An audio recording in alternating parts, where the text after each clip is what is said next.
बिस्मिल्लाहिर्रहमानिर्रहीम अस्सलाम वालेकुम नाज़रीन। मैं हूं आपका मेज़बान दानिश अंसारी और आप देख रहे हैं मेरा YouTube channel Danish Ansari official. नाज़रीन, आज हम बात करेंगे मलिक महबूब साहब से। आप सबके फेवरेट हैं, मशहूर एस्ट्रोलॉजर हैं। अस्सलाम वालेकुम मलिक साहब, कैसे हैं आप? वालेकुम अस्सलाम। अल्लाह का शुक्र है। आप बताएं दानिश भाई, आपके क्या हाल चाल है? अल्हम्दुलिल्लाह मलिक साहब, मैं भी ठीक हूँ। मलिक साहब, सोहेल अफरीदी साहब का बयान काफी दिनों बाद सामने आया है खान साहब के हवाले से। उन्होंने कहा है कि इमरान खान और उनकी अहलिया की दाई आंख का मसला सोची समझी साजिश है। सर, ये कंसर्न तो पहले से पीटीआई के लोगों का भी था, जो पीटीआई के सपोर्टर्स हैं उनका भी था। सोहेल अफरीदी साहब ने बाकायदा ये बयान, ऑफिशियली ये बयान दे के इस बात पे मोहर लगा दी है, तस्दीक कर दी है कि ये कंसर्न सही है। सर, आप क्या देख रहे हैं? क्या वाकई खान साहब और उनकी आइडिया की जो सेहत को नुकसान पहुंचाया जा रहा है, ये हुकूमत की तरफ से कोशिश हो रही है? और क्या इसके कॉन्सिक्वेंसेज हो सकते हैं? क्या आवाम तो नहीं मुश्तइल हो जाएगी सोहेल अफरीदी साहब के इस बयान को सुन के? यार, आवाम तो मेरे ख्याल से अब भूल गई है खान साहब को। स्पेशली ये जो हालात बने हैं, ये वाकयात जो हैं, महंगाई है, इसमें अगर मैं आपको सच बात कहूं तो हर किसी को अपने ही पड़ा हुआ है। सीधी सी बात है। तो इमरान खान का और उनकी वाइफ का जो चार्ट है, दोनों ही मेरे पास नहीं है। और मैंने बहुत कोशिश की कि समहाउ उनके ऊपर काम किया जाए, लेकिन जैसे मैंने कहा है कि ये बहुत टाइम कंज्यूमिंग काम है। और अगर ये सही डिटेल्स नहीं हो तो ये यूं समझे कि आप हवा में तीर चला रहे हैं।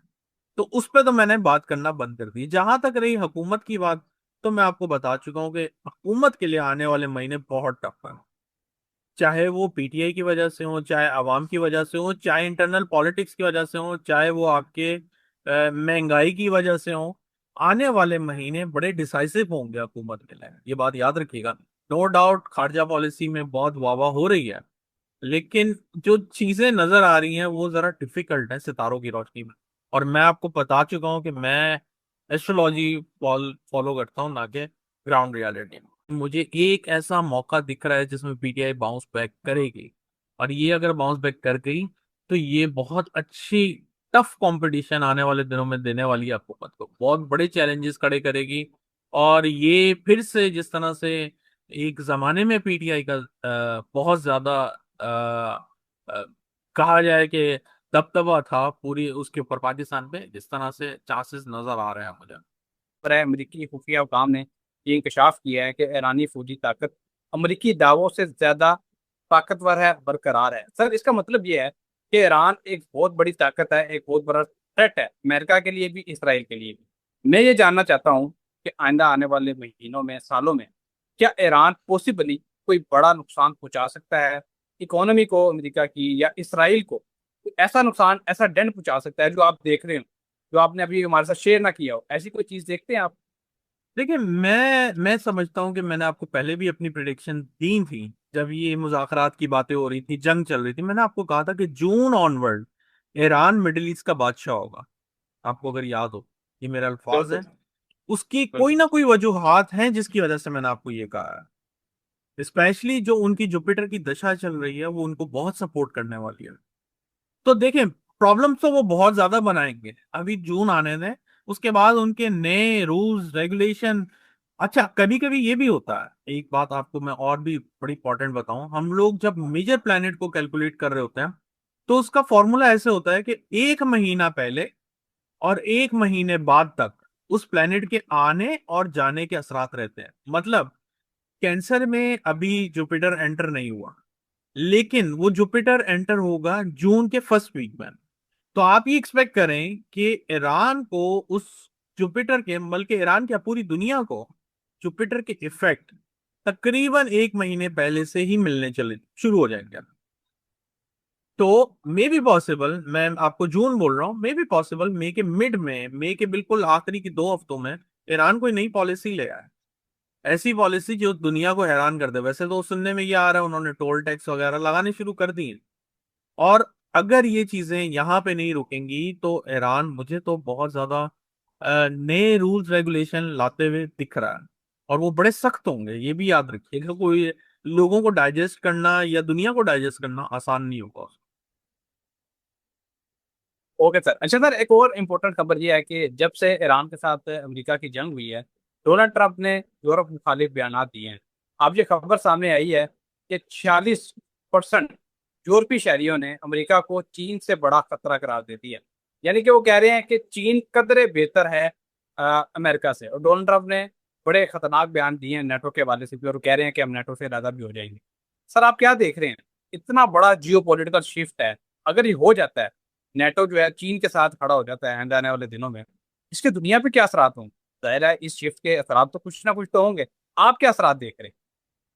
देखिए दानिश भाई, आपको एक बात बताता हूँ। दुनिया का जब पासा पलटना होता है, या किसी इंसान का या किसी मुल्क का, तो उसके असरात पहले से इंडिकेट करते हैं। ये बात मैं इसलिए नहीं कह रहा हूँ क्योंकि दुनिया या यूरोपियन ममालिक चाइना को अब प्रेफर कर रहा है। ये अल्टीमेटली एक शिफ्ट है, ग्लोबल शिफ्ट है, जिसमें सुपर पावर शिफ्ट होगी। लेकिन अगर आप ये सोचते हैं ये रातों रात या महीने के अंदर हो जाएगी, ऐसा नहीं है, इसमें टाइम लगेगा, but that is definitely happening. ये हो रहा है, और हो के कंप्लीट होके फिर ही दुनिया में सुकून आएगा। और मैं बहुत सी वीलॉग में आपको बार बार बता चुका हूं कि अगर आप ये समझ रहे हैं कि ये जंग बंद हो जाती है, ये पीस आ जाता है, तो सब अच्छा हो जाएगा, तो ये आप मेरे ख्याल से आप इस ख्वाब ख्याली से बाहर आ जाए। क्योंकि ऐसा बज़ाहिर मुझे सितारों की रोशनी में नजर नहीं आ रहा। स्पेशली जो मेजर प्लैनेट जब अपना साइकिल कंप्लीट करेंगे, इस सैटर्न जैसे टॉरस में जब जाएगा, तो टॉरस तकरीबन सैटर्न टॉरस में जब ट्रांजिट कर रहा होगा, तो 2030 का टाइम चल रहा होगा, 30 मिडल। यहाँ पे जो है एक्चुअल में दुनिया के जो मामलात हैं, वो आपको बहुत, जिस तरह आप अभी पूछ रहे हैं कि क्या होने वाला है, तब हम ये बात कर सकेंगे हाँ जी ये अब होने वाला। तो अभी बिल्कुल इसमें सर टाइम ऐसे है। ही है एक। Okay sir. ईरान ने थ्रेट किया है डोनाल्ड ट्रंप को, अमेरिका को। उन्होंने कहा है कि हम जो सबमरीन केबल्स हैं उनको हम डैमेज कर सकते हैं, जिससे सारी दुनिया में इंटरनेट का जो निज़ाम है धर्म भरम हो सकता है। उसके क्या कॉन्सिक्वेंसेज हो सकते हैं, दुनिया की इकोनॉमी को क्या नुकसान हो सकता है, इसी वाले सर से जानेंगे। इंटरनेट शटडाउन कब से हो सकता है, कौन से दिन इंपॉर्टेंट है, और इससे क्या दुनिया को नुकसान हो सकता है? अच्छा, ये बात मुझे याद नहीं है एग्जैक्टली मैंने 2025 में किस महीने में की थी, शायद अक्टूबर नवंबर ऐसे ही कुछ था, जब मैंने आपको कहा था मिडिल ऑफ द 2026 कोई ऐसे हालात बन सकते हैं जिसकी वजह से इंटरनेट डिसकनेक्शन की तरफ चला जाएगा। या जिस तरह हम आराम से एक दूसरे से कम्युनिकेट हो रहे हैं इस वक्त जूम के ऊपर, वीलॉग बना रहे हैं, ये पॉसिबिलिटीज में बहुत बड़े जो है फ्लॉज आ जाएंगे।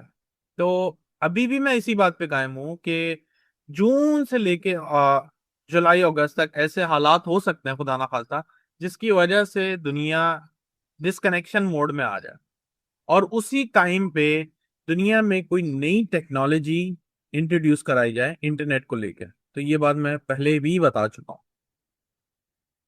बिल्कुल सर, आपने नवंबर के महीने में ये प्रेडिक्शन की थी, वो क्लिप का लिंक भी मैं वीडियो के कमेंट में पिन कर दूंगा। जो लोग देखना चाहते हैं वहां से तस्दीक कर सकते हैं।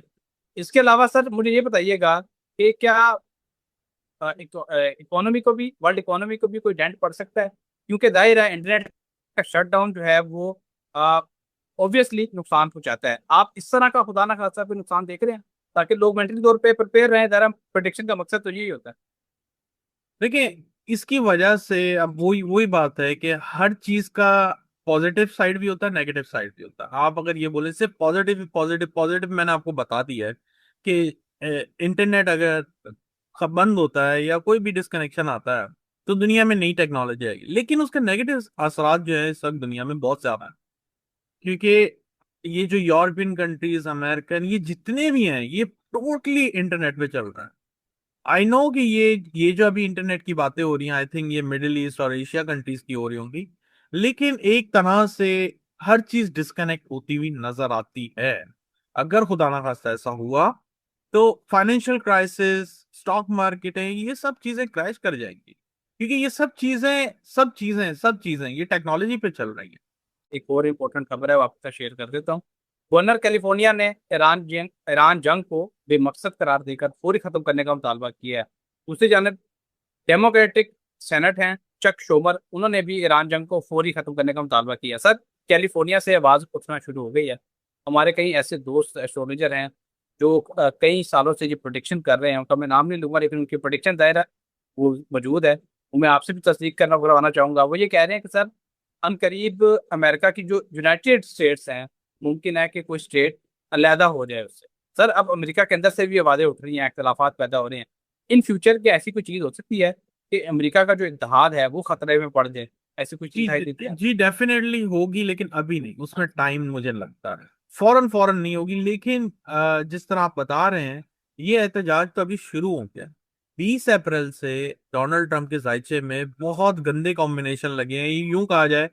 ये जो सैटर्न मार्स की एकदम से कंजंक्शन हुआ था, तो वो जिस पॉइंट पे हुए हैं डोनाल्ड ट्रंप के जायचे में, वो उनके लिए बहुत खतरनाक है। उनकी शौहरत में कमी, इम्पीचमेंट, ये सब कुछ नजर आता है। तो मैं इसलिए बहुत पहले से आपको बोलता आ रहा हूँ कि मुझे इनका अपना टेन्योर पूरा करते हुए नजर नहीं आता कि ये पूरा कर पाएंगे। ओके सर, बहुत शुक्रिया सर, आपने अपने कीमती वक्त में से कुछ वक्त निकाला, इतनी जबरदस्त प्रोडिक्शंस मालूमात हमारे साथ शेयर की। इंशाल्लाह नेक्स्ट प्रोग्राम में ऐसे ही दिलचस्प टॉपिक के साथ दोबारा पेश होंगे। अगली वीडियो तक के लिए मुझे और मलिक महबूब साहब को इजाजत दीजिए। अल्लाह हाफिज।